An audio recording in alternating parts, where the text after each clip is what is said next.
Okay so students, तो इससे previous video में मैंने आपके साथ अस्थमा और उसकी पैथोफिजियोलॉजी और थोड़ा सा उसकी ट्रीटमेंट स्ट्रेटजीज की बात की है। अब टर्न बाय टर्न जो हमारी ट्रीटमेंट स्ट्रेटजीज हैं हम उनको एक्सप्लेन करते जाएंगे। सबसे पहले हमने कहा हम क्या यूज कर सकते हैं, सिम्पैथेटोमिमेटिक्स यूज कर सकते हैं। यानी पहली चॉइस हमारे पास ये थी कि हमने क्या यूज करने हैं, ब्रोंको डायलेटर यूज करने हैं। और ब्रोंको डायलेटर इसलिए यूज करने हैं कि एस्थमेटिक पेशेंट को बहुत स्वेयर ब्रोंको कंस्ट्रक्शन का सामना होता है।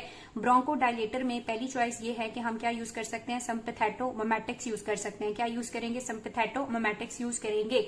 ये जो सिम्पैथेटोमिमेटिक्स हम यूज करेंगे, इनका क्या मैकेनिज्म ऑफ एक्शन है। जितनी भी ड्रग्स होंगी, जो भी हमने सिम्पैथेटोमिमेटिक के तौर पे ड्रग देनी है, अभी मैं आपको बताऊंगी कि कौन सी ड्रग्स देनी है। ये सारी की सारी ड्रग जाके बीटा 2 एगनिस्ट के तौर पे एक्ट करती हैं। ठीक है, क्या करती हैं, बीटा 2 एगनिस्ट के तौर पे एक्ट करती हैं। जब ये बीटा 2 एगनिस्ट के तौर पे एक्ट करती हैं तो ये रिसेप्टर के ऊपर, बीटा 2 रिसेप्टर के ऊपर जाके लगती हैं और साइक्लिक ईएमपी के लेवल्स को इनहेंस करती हैं। ठीक है, कैटसन से मैं एक डायग्राम आपको एंड पे दिखाऊंगी, वहां पे इन सब के मैकेनिज्म ऑफ एक्शन आपको कलेक्टिवली नजर आएंगे। साइक्लिक ईएमपी के लेवल जब ज्यादा होते हैं तो स्मूथ मसल्स रिलैक्स हो जाते हैं। ठीक है, क्या होता है, साइक्लिक ईएमपी के लेवल ज्यादा होते हैं और स्मूथ मसल की क्या स्टार्ट हो जाती है, रिलैक्सेशन। जब स्मूथ मसल रिलैक्स होते हैं तो जो ब्लड वेसल है वो डायलेट कर जाती है। ठीक है, ब्लड वेसल क्या करती है, डायलेट करती है, ब्लड फ्लो इंक्रीज होता है उस तरफ और यूं पेशेंट के जो ब्रोंको कंस्ट्रिक्शन या दम घुटने वाले साइन एंड सिम्टम्स होते हैं वो थोड़े कम हो जाते हैं। अब वो ये कह रहा है कि ये जो सिम्पैथेटोमिमेटिक ड्रग्स हैं, यानी जो बीटा 2 को या बीटा को एगनाइज करेंगी जाके, वो ना सिर्फ साइक्लिक ईएमपी के लेवल बढ़ा के रिलैक्सेशन करती हैं बल्कि साथ में और भी काम करती हैं। और क्या काम करती हैं कि अगर ब्रोंको कंस्ट्रिक्शन रिलीज हो रहे हैं मास्ट सेल से, ठीक है, ब्रोंको कंस्ट्रिक्शन की जो रिलीज होनी है मास्ट सेल से उसको भी इनहिबिट कर देते हैं। साथ ही साथ म्यूकोसिलरी ट्रांसपोर्ट को भी इनहेंस करते हैं और अगर कोई माइक्रोवेस्कुलर लीकेज हो रहा है तो इसको इनहिबिट करेंगे। ठीक है, क्या करते हैं, म्यूकोसिलरी ट्रांसपोर्ट को भी इनहेंस करते हैं ताकि अगर उसकी वजह से कोई ऑब्स्ट्रक्शन है तो वो ना रहे। सो म्यूकोसिलरी ट्रांसपोर्ट को इनहेंस करेंगे और कोई माइक्रोवेस्कुलर लीकेज अगर वहां पे है जो कि एडिमा वगैरह को कॉन्ट्रीब्यूट कर सकता है तो माइक्रोवेस्कुलर लीकेज को भी इनहिबिट करेंगे। तो ये क्या है, सिम्पैथेटोमिमेटिक के मैकेनिज्म ऑफ एक्शन है। अब ये जो सिम्पैथेटोमिमेटिक हमने ड्रग्स देनी है, बीटा एजेंट्स देने हैं, इनके अंदर कौन कौन से एजेंट्स हम दे सकते हैं। तो इसके अंदर हम 3 तरह की चॉइसेस हैं हमारे पास। ठीक है, या तो हमने प्रॉपर बीटा 2 सेलेक्टिव एगनिस्ट देने हैं। बीटा 2 सेलेक्टिव एगनिस्ट हम उन लोगों को देंगे जिनके हार्ट के ऑलरेडी कोई प्रॉब्लम है, उन्हें हम डायरेक्टली जो बीटा एगनिस्ट है वो नहीं देंगे, क्योंकि अगर हमने सिर्फ बीटा एगनिस्ट दे दिए तो वो जाके बीटा 1 पे भी एक्ट करेंगे, बीटा 2 पे भी। अगर नॉन सेलेक्टिव दिए, जब वो बीटा 1 पे एक्ट करेंगे तो क्या होगा, बीटा 1 कहाँ होता है, बीटा 1 होता है जी आपके हार्ट पे। और अगर ऑलरेडी उनको दिल का कोई मसला है तो हार्ट रेट एनहेंस हो जाएगा, सो टैकीकार्डिया, ट्रेमर्स और इस तरह की सिचुएशंस हो सकती हैं। सो अगर हार्ट रिलेटेड कोई इशू है पेशेंट को तो फिर हमने सिलेक्टिव बीटा 2 एगनिस्ट देने हैं। ये जो सिलेक्टिव बीटा 2 एगनिस्ट हैं ये फर्दर आगे से 2 तरह के होते हैं, या शॉर्ट एक्टिंग भी होते हैं और या लॉन्ग एक्टिंग भी होते हैं। अगर हमारे पास इतना स्वेयर अटैक नहीं है, ठीक है, तो फिर हम शॉर्ट एक्टिंग को प्रेफर करते हैं। और स्वेयर अटैक स्टेटस एस्थमेटिकस है जिसमें अस्थमा का प्रोलॉन्ग अटैक होता है, तो फिर हमने लॉन्ग एक्टिंग बीटा 2 एगनिस्ट देने हैं। शॉर्ट एक्टिंग में हमारे पास कौन से आ जाते हैं, ये पूछे जाते हैं एससीक्यूज वगैरह में कि एनलिस्ट करें 2 शॉर्ट और 2 लॉन्ग एक्टिंग बीटा 2 एगनिस्ट को। तो शॉर्ट एक्टिंग में हमारे पास आ जाते हैं एल्ब्यूटेरॉल, ठीक है, और दूसरा हमारे पास आता है मेटाप्रोटेरॉल। ठीक है, एल्ब्यूटेरॉल और मेटाप्रोटेरॉल। जबकि लॉन्ग एक्टिंग जो है इसके अंदर आ जाता है सेलमेटेरॉल, उसके अलावा फॉर्मेटेरॉल। ठीक है, एक दो नाम आप लोग और भी बुक से देख लीजिएगा। ये शॉर्ट एक्टिंग और लॉन्ग एक्टिंग बीटा 2 एगनिस्ट होते हैं। इसके अलावा हमारे पास नॉन सेलेक्टिव भी होते हैं। नॉन सेलेक्टिव में हमारे पास क्या होंगे, बीटा नॉन सेलेक्टिव या फिर अल्फा बीटा दोनों पे एक्ट करेंगे। नॉन सेलेक्टिव में कहता है आपके पास कौन सा आ जाता है, एफिडेनिन आ जाता है। ठीक है, एपिडेफ्रीन आ जाता है और एपिनेफ्रीन आ जाता है। ये भी हम यूज कर सकते हैं ओरली, ये इफेक्टिव है। जो एपिडेफ्रीन है इसका लॉन्गर ड्यूरेशन होता है, लेकिन जो एपिनेफ्रीन है वो नॉन सेलेक्टिव है, तो वो हम इसलिए ज्यादा प्रेफर नहीं करते कि वो बीटा 1 की वजह से बहुत सारे हार्ट रिलेटेड एडवर्स इफेक्ट करेगा। ठीक है, इसको इसलिए प्रेफर नहीं किया जाता। अब अगर हम ये बीटा एगनिस्ट जो हैं ये ज्यादा दे दें तो क्या होगा, बुक के अंदर इसके एडवर्स इफेक्ट भी बताए हुए हैं। एडवर्स इफेक्ट आपको एएनएस से अच्छी तरह याद है कि अगर हमने बीटा एगनिस्ट ज्यादा दे दिए और बेशक बीटा 2 सेलेक्टिव भी दिया है ना और बहुत हाई कंसेंट्रेशन में दिया है, तो ये भी जाके बीटा 1 को स्टिमुलेट कर देता है। जब ये बीटा 1 को स्टिमुलेट करेगा तो जाहिर है क्या होगा, ट्रैकीकार्डिया होगा। ठीक है, ब्लड प्रेशर भी रेज करेगा, कार्डियक आउटपुट भी रेज करेगा और लेटर ऑन कंडीशंस में क्या भी हो सकते हैं, ट्रेमर्स भी हो सकते हैं। सो ट्रैकीकार्डिया, ट्रेमर्स और इरिथमियाज जो हैं ये साइड इफेक्ट हैं किसका, बीटा एगोनिस्ट का, अगर हमने इनको बहुत ज्यादा दे दिया। ठीक है जी, एडवर्स इफेक्ट आपको बहुत ज्यादा अच्छे एएनएस में भी मिल जाएंगे। अब ये जो ब्रोंकोडायलेटर हैं इनमें एक तो हम सिंपैथेटोमिमेटिक्स दे सकते थे, दूसरी चॉइस मैंने आपको बताया था कि क्या होती है, मिथाइल ज़ैंथीन होती है। Methyl xanthine basically CNS stimulant है, ठीक है, लेकिन इसको यूज किया गया अस्थमा के अंदर भी। क्यों यूज किया गया अभी हम बात करते हैं। कहता है मिथाइल ज़ैंथीन जो है, अगर हम इसके सोर्सेस की बात करें तो इसके कंपाउंड हमें टी में भी मिलते हैं, कॉफी में भी मिलते हैं और कोका में भी मिलते हैं। ठीक है, कोका, ठीक है। उसके बाद कहता है जो टी के अंदर मिलता है वो थियोफाइलिन है, और यही थियोफाइलिन जो है वो क्लिनिकली और थेराप्यूटिकली यूज किया जाता है। कॉफी के अंदर हमें क्या मिलता है, कैफीन मिलता है, जो कि लोग आदतन यूज करते हैं, नहीं करना चाहिए। और जो कोका है उसके अंदर हमें थियोब्रोमीन मिलता है। क्या मिलता है, थियोब्रोमीन मिलता है। ये जो थियोफाइलिन है इसको थेराप्यूटिकली प्रेफर किया जाता है एस्थमेटिक पेशेंट के अंदर। अब क्यों प्रेफर किया जाता है, इसका क्या मैकेनिज्म ऑफ एक्शन है, तो आपने याद रखना है कि ये जो थियोफाइलिन है, हाँ, ये जो थियोफाइलिन है ये क्या करता है, ये फॉस्फोडाइस्ट्रेज E4 को इनहिबिट कर देता है। जब ये फॉस्फोडाइस्ट्रेज E4 को इनहिबिट करता है ना, तो नॉर्मली क्या है कि ये जो फॉस्फोडाइस्ट्रेज E4 होता है ये नॉर्मली क्या कर रहा होता है, साइक्लिक AMP को तोड़ रहा होता है और किस में कन्वर्ट कर रहा होता है,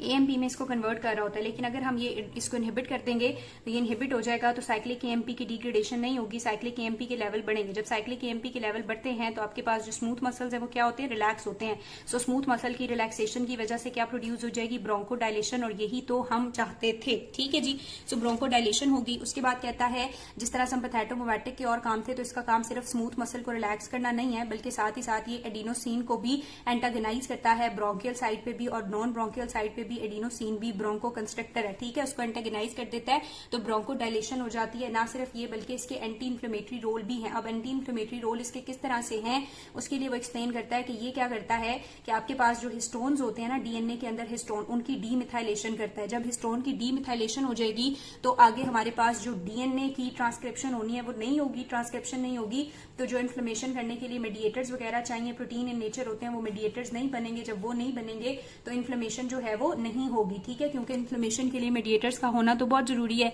हेंस प्रूव हुआ कि इसके एंटी इन्फ्लेमेटरी रोल भी हैं। तो क्या समझ आई कि मिथाइल ज़ैंथीन जो कि टी से मिलता है, थियोफाइलिन इनहिबिट करता है फॉस्फोडाइस्ट्रेज 4 को, स्मूथ मसल को रिलैक्स करता है, एडिनोसिन को भी इनहिबिट करता है और एंटी इन्फ्लेमेटरी रोल भी रखता है। अब ये जो थियोफाइलिन है, अगर हम इसके इफेक्ट्स की बात करें तो कैटजन के अंदर बताए हुए हैं, लेकिन इकट्ठे बता दिए। ठीक है, और लिपिन के अंदर इसके इफेक्ट्स को अलग अलग बताया। कहता है सीएनएस के ऊपर ये काफी ज्यादा इफेक्ट रखता है। अब देखो थियोफाइलिन आपको कहां से मिलता है, क्या बात की हमने,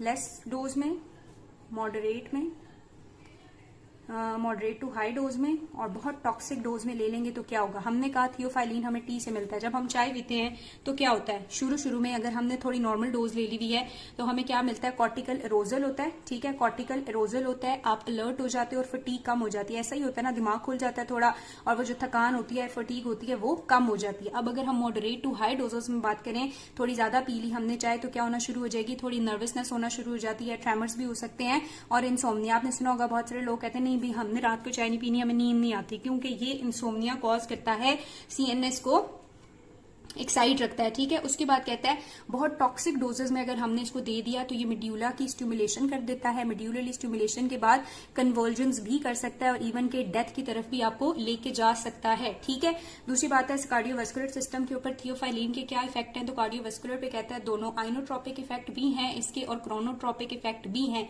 स्मूथ मसल्स को ये रिलैक्स कर देता है। अगर हम स्मूथ मसल्स की बात करेंगे तो स्मूथ मसल्स को क्या करता है, बहुत ज्यादा रिलैक्स कर देता है सारी वेसल्स को, एक्सेप्ट सेरिब्रल वेसल। जो ब्रेन के सेरिब्रल वेसल्स हैं उनको रिलैक्स नहीं करता, बाकी स्मूथ मसल जो जितने भी वेसल्स में हैं उन्हें रिलैक्स कर देता है। अगर हम ग्लैंड्स की बात करेंगे तो ग्लैंड से सिक्रीशन वगैरह को इनहेंस कर देता है, जैसे कि गैस्ट्रिक ग्लैंड से गैस्ट्रिक एसिड की सिक्रीशन को ये इनहेंस करता है। ठीक है, डाइजेस्टिव एंजाइम की सिक्रीशन को भी इनहेंस कर देता है। उसके बाद किडनी की बात करेंगे तो किडनी के ऊपर इसके माइल्ड इफेक्ट हैं बहुत, लेकिन ये जीएफआर के लेवल को बढ़ा देता है और क्या कॉज करता है, डायूरेसिस कॉज करता है। ठीक है, यूरिया की प्रोडक्शन को ज्यादा कर देता है। अब कैटजन के अंदर ये सारी बातें लिखी हुई हैं। ठीक है जी, स्मूथ मसल को रिलैक्स करके ब्रोंकोडायलेशन करता है और स्केलेटल मसल की कॉन्ट्रैक्टिलिटी को इनहेंस करता है। ठीक है, और स्केलेटल मसल की कॉन्ट्रैक्टिलिटी को ये इनहेंस करता है। ये सारे के सारे इसके यूजेस हैं। तो आपको समझ आ रही है कि जो थियोफाइलिन है वो क्या है, इंपॉर्टेंट ब्रोंको डायलेटर है, मिलता आपको की से है, फॉस्फोडाइस्ट्रेस 4 को इनहिबिट करके रिलैक्सेशन करता है, एडिनोसिन को भी एंटागनाइज करता है और एंटी इंफ्लेमेटरी रोल भी है इसका। इतना ही नहीं, इसके डिफरेंट ऑर्गन्स के ऊपर अगर हम इफेक्ट्स की बात करेंगे तो सीएनएस के ऊपर इनिशियल स्टेजेस में तो इसके एरोजल इफेक्ट होते हैं, अलर्टनेस बढ़ाता है, ज्यादा डोजेज में इंसोम्निया कन्वर्जन जो डेथ भी कर सकता है, कार्डियोवैस्कुलर सिस्टम की कॉन्ट्रैक्टिलिटी भी बढ़ाता है, कार्डियक आउटपुट भी बढ़ाता है, स्मूथ मसल को रिलैक्स करता है, स्केलेटल मसल की कॉन्ट्रैक्शन करता है, ग्लैंड से सिक्रीशन को भी इनहैंस करता है और किडनी के ऊपर एक्ट करके जीएफआर को ज्यादा करके सोडियम की रिएब्जॉर्प्शन को कम करता है। अगर इसी थियोफाइलिन के फार्माकोकिनेटिक फीचर्स की बात करेंगे तो कहते हैं ये जीआईटी से बड़ा वेल एब्जॉर्ब हो जाता है, लेकिन इसकी जो थेराप्यूटिक विंडो है वो बड़ी नैरो है, इसको 5 से 20 mg पर लीटर देना चाहिए, इससे ज्यादा अगर देंगे तो नुकसान हो सकता है। लिवर इसको मेटाबोलाइज करता है, स्मोकिंग हिपैटिक एंजाइम को इंड्यूस कर देती है और अगर एक पेशेंट स्मोक कर रहा है तो इसका मेटाबॉलिज्म इनहैंस हो जाएगा और इसकी जो एफिकेसी है या ड्यूरेशन ऑफ एक्शन है वो कम हो जाएगा। यूजुअल डोज जो हम प्रेफर करते हैं वो 3 to 4 mg पर डीएल होती है। अगर आप ज्यादा दोगे तो बहुत सारे एडवर्स इफेक्ट इसकी वजह से आ सकते हैं। एडवर्स इफेक्ट क्या आ सकते हैं? एनोरेक्सिया हो सकता है, ठीक है, नोजिया हो सकता है, वॉमिटिंग हो सकती है, एब्डोमिनल डिस्कम्फर्ट होता है, हेडेक होती है, एंजाइटी हो सकती है और बहुत हाई डोजेस में दे दिया तो सीजर्स हो सकते हैं, एरिथमियाज हो सकते हैं और इवन के डेथ भी हो सकती है। तो ये बात होगी सारी की सारी किसकी? मिथाइलजेंथीन की। अब ब्रोंकोडायलेटर का जो आखिरी पोर्शन था, ब्रोंकोडायलेटर में हमने क्या पढ़े? सिम्पैथेटोमिमेटिक पढ़े, दूसरी बात है मिथाइलजेंथीन पढ़ लिया और तीसरा हम क्या दे सकते हैं? एंटी मस्क्यूरैनिक दे सकते हैं, ठीक है। सो एंटी मस्क्यूरैनिक को पढ़ेंगे तो कहता है ये जो एंटी मस्क्यूरैनिक होते हैं इनका मैकेनिज्म ऑफ एक्शन क्या है? ये एंटागनाइज कर देते हैं एसिटाइलकोलिन के इफेक्ट को ब्रोंक्यूल्स पे। एसिटाइलकोलिन नॉर्मली ब्रोंक्यूल पे ब्रोंको कंस्ट्रिक्शन करता था, जब ये इफेक्ट एंटागनाइज होगा तो वहां क्या शुरू हो जाएगी? ब्रोंको डायलेशन शुरू हो जाएगी। साथ ही साथ म्यूकस की प्रोडक्शन भी इनहिबिट हो जाएगी ताकि वहां पे जो वेसल्स है उनके अंदर ब्रोंक्यूल्स के अंदर कोई ऑब्स्ट्रक्शन वगैरह ना हो। लेकिन एंटी मस्क्यूरैनिक एजेंट का जो ऑनसेट होता है वो थोड़ा स्लो होता है। ड्रग की बात करें तो हम एट्रोपिन बड़ी पावरफुल ब्रोंको डायलेटर है, जब इसे देते हैं तो बड़ी एक्सेसिव ब्रोंको डायलेशन होती है, लेकिन इसके एडवर्स इफेक्ट बहुत ज्यादा है तो इसको हम यूज नहीं करते और अगर करना भी पड़े तो अकेला नहीं करते, ठीक है। दूसरी बात है हम क्या यूज कर सकते हैं? एप्राट्रोपियम ब्रोमाइड, ठीक है, क्या यूज कर सकते हैं? एप्राट्रोपियम ब्रोमाइड। ये भी एंटी मस्क्यूरैनिक एजेंट है लेकिन इसके एडवर्स इफेक्ट बहुत कम है। इसको हम किसी बीटा-2 एगोनिस्ट के साथ कंबाइन करके एडमिनिस्टर करते हैं, ठीक है जी, बीटा-2 के साथ इसको करके एडमिनिस्टर करते हैं। तो यहाँ पे जो पहली इंपॉर्टेंट चीज थी ब्रोंको डायलेटर वो खत्म हो गए। सिम्पैथेटोमिमेटिक हम यूज करते हैं, सिलेक्टिव भी नॉन सिलेक्टिव भी, जिसमें हमने एल्ब्यूटेरॉल, मेटाप्रोटेरॉल, फॉर्मेटरॉल वगैरह आगे, नॉन सिलेक्टिव में एफडिनीन और एपिनेफ्रीन आ गया, ठीक है। मिथाइलजेंथीन में थियोफाइलिन और एंटी मस्क्यूरैनिक में एट्रोपिन भी कर सकते हैं लेकिन एडवर्स इफेक्ट ज्यादा है तो एप्राट्रोपियम ब्रोमाइड करते हैं। देखो इतनी आसान सी बात थी। अब दूसरा हमने डायलेशन कर ली। दूसरा पेशेंट को क्या था? इन्फ्लेमेशन थी और इन्फ्लेमेशन को अपोज करने के लिए मैंने आपको बताया हमने क्या देनी है? कॉर्टिकोस्टेरॉइड्स देनी है। क्या देनी है? कॉर्टिकोस्टेरॉइड्स देनी है ताकि हम इन्फ्लेमेशन को क्या कर सके? अपोज कर सके। सो इन्फ्लेमेशन को अपोज करने के लिए कॉर्टिकोस्टेरॉइड्स देते हैं। कहते हैं कॉर्टिकोस्टेरॉइड का मसल की रिलैक्सेशन के ऊपर कोई लेना देना नहीं है, ठीक है। बस कॉर्टिकोस्टेरॉइड क्या करते हैं कि वहां पे जो इन्फ्लेमेशन हो रही होती है उस इन्फ्लेमेशन को कम करते हैं। बहुत ज्यादा फिजियोलॉजी में हमने पढ़ा कि कॉर्टिकोस्टेरॉइड इन्फ्लेमेशन को किस तरह से कम करेंगे। चलो जी, ये लाइट का यार बड़ा इशू है। अच्छा हम क्या पढ़े थे? हम ये पढ़े थे कि जो कॉर्टिकोस्टेरॉइड्स हैं अगर ये हम देते हैं तो ये इन्फ्लेमेशन को रिड्यूस करते हैं। अब कॉर्टिकोस्टेरॉइड इन्फ्लेमेशन को किस तरह से कम करते हैं? हम सबको पता है कॉर्टिकोस्टेरॉइड जो है ये जो वहां पे इन्फ्लेमेशन के लिए सबसे पहले आपको क्या चाहिए? वेजोडाइलेशन चाहिए होती है, तो ये उस वेजोडाइलेशन को कॉर्टिकोस्टेरॉइड इनहिबिट कर देते हैं। दूसरी बात है वहां से सेल्स जो है वो माइग्रेट होते हैं और इंजरी वाली जगह पे आते हैं, फेगोसाइटोसिस वगैरह करते हैं, तो ये उन सेल की WBCs की माइग्रेशन वगैरह को भी ब्लॉक कर देते हैं। जो इकेनोसाइड है या प्रोस्टाग्लैंडिन है या ल्यूकोट्राइन है जो इन्फ्लेमेशन को फर्दर प्रोसीड करते हैं तो कॉर्टिकोस्टेरॉइड उनको भी इनहिबिट कर देते हैं। सो इस तरह से काम करके कॉर्टिकोस्टेरॉइड क्या करते हैं? इन्फ्लेमेशन को इनहिबिट कर देते हैं, ठीक है। सो एंटी इन्फ्लेमेटरी के तौर पे हम क्या यूज कर सकते हैं? कॉर्टिकोस्टेरॉइड्स को यूज कर सकते हैं। उसके बाद वो कहता है कि जो कॉर्टिकोस्टेरॉइड्स हैं ये आपके पास 3 फॉर्म्स में आ सकते हैं। ये आपके पास जो है वो ओरल फॉर्म में भी होते हैं, इंट्रावीनल फॉर्म में भी होते हैं और नेजल या इनहेलेशनल फॉर्म में भी होते हैं। ओरल फॉर्म में जो हमारे पास होता है वो प्रेडनिनोसोलॉन होता है, ठीक है। ओरली हम क्या देते हैं? प्रेडनिनोसोलॉन देते हैं। इंट्रावीनियसली हम दे सकते हैं मिथाइल प्रेडनिनोसोलॉन और नेजली हम क्या दे सकते हैं? बेक्लोमेथासोन वगैरह। उसके बाद वो कहता है कि अगर आपने ओरल वाले दिए हैं तो ओरल की अगर ज्यादा दे दिया तो ओरल की वजह से जो एडवर्स इफेक्ट आने हैं वो क्या आ सकते हैं? ओरल की वजह से एड्रीनल सप्रेशन हो सकती है और एड्रीनल ग्लैंड की जब सप्रेशन होती है तो बहुत सारी जो सिंथेसिस है वो रुक जाएंगी। क्यों एड्रीनल सप्रेशन होती है? जब बाहर से ग्लूकोकॉर्टिकॉइड दे रहे हो तो एड्रीनल ग्लैंड से जो नॉर्मली ग्लूकोकॉर्टिकॉइड बनते हैं वो नहीं बनेंगे, ठीक है। तो एड्रीनल ग्लैंड की सप्रेशन हो सकती है। उसके अलावा हमारे पास ऑस्टियोपोरोसिस शुरू हो सकती है, आंखों के अंदर कैटरैक्ट हो सकता है। और अगर हम इनहेलेशनल जो है वो बहुत ज्यादा दे देंगे तो इनहेलेशनल क्योंकि आपके गले में जाके लगता है तो वो इरिटेशन कर सकता है, हॉर्सनेस ऑफ वॉइस कर सकता है, बहुत ज्यादा कफिंग कर सकता है, ड्राई माउथ कर सकता है और इस तरह की कुछ कॉम्प्लिकेशन जो है वो इन कॉर्टिकोस्टेरॉइड्स के साथ होंगी। तो समझ आ रही है ना, कॉर्टिकोस्टेरॉइड्स जो है वो क्यों देंगे अस्थमैटिक पेशेंट को, क्योंकि इनकी एंटी इन्फ्लेमेटरी प्रॉपर्टीज होती हैं। नेक्स्ट ट्रीटमेंट, अब हमने ब्रोंकोडायलेशन भी कर लिया, कॉर्टिकोस्टेरॉइड्स भी दे दिए, तो नेक्स्ट चीज पे हम क्या कर सकते हैं,